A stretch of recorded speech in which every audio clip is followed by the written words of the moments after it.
Sari-saring wheelchair na ginawang artwork ng mga designer ang ipinarada kahapon sa Taguig City. Bahagi ito ng selebrasyon ng National Disability Week. Tunghayan natin ang mga obra sa may balitang hatid ni Mark Zambrano.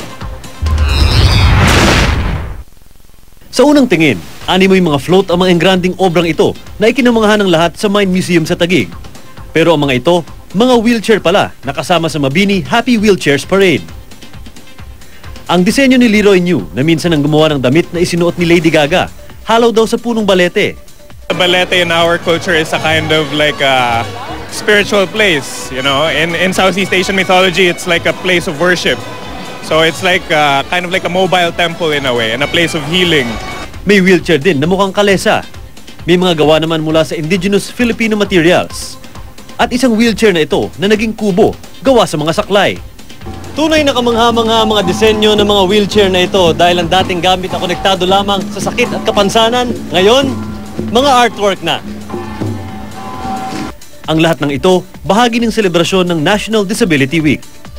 Umikot sa Burgos Circle ang mga wheelchair.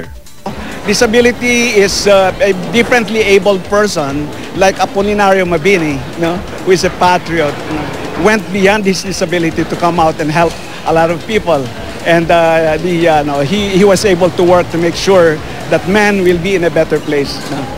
Ikinagalak ng mga kilalang artists ang pagkakataong maging bahagi ng parada, gaya ng kilalang film director na si Kidlat Tahimik. This is my bamboo camera. It's my metaphor for young filmmakers. Let's do the local story.